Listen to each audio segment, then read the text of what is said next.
So again, being in Tallahassee, how did you come to the conclusion of Michigan State? Because again, growing up for me, watching Miami, watching Florida State, at least in my time, they were like that was a team to beat. Now you got the Alabamas, and at one period it was USC who had their run. But back when I was coming up, Miami's the Florida States. They were like Florida's even maybe I'll throw that team in there. They were like the cream of the crop. So how did you be able to make it out of Florida and come up to the Midwest to Michigan State?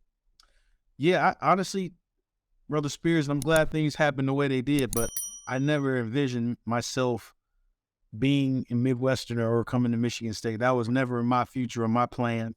But I'm so glad I did. But given what you said, you were immensely right. You had the big three where I'm from. You also at that time, UCF, USF. Yep. Those schools were on the rise and doing some really great things. But I think for me, I always made it clear, through the recruitment process to a lot of people, folks who recruited me that I knew I was going to leave Florida. I made that very clear. Oh, really? Coming out because I was looking for more of a different experience, something that I hadn't experienced in life before. Yep. I wanted to see what else was out there.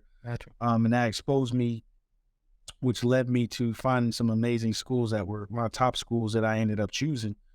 And I'm so glad that I did that. And clearly I made the right choice because it brought me back here 14 years later. Right. No, that's cool. So coming into Michigan State, how was like that again? Because you were in Florida, so I mean you're in the warm weather in Florida, so you're not dealing with a cold or snow or anything like that. I remember back with the Capital One Bowl we had, and that we had went to Orlando, Florida. We played Georgia, and that was my first time like on Christmas, and it was like no snow, like 80 degrees, and I'm like, what? This is crazy. So it seemed like for you, it had to be the opposite scenario where you're going from a place that really doesn't get cold, no snow, and now you're coming into the Midwest where you have to deal with the excruciating winters and the snow and all that stuff. So I guess how was that freshman year? How was that adjustment? Ooh, man, I still get weather PTSD about that. You and I both. I have you know how it goes. I'm a Michigander now, man, so I understand it better. I have a Michigan license to prove it, but man, it was 45 yesterday, sunny. This morning is 20. Oh, and sun, gust, wind, no dusting, straight snow on the ground. Like it's here.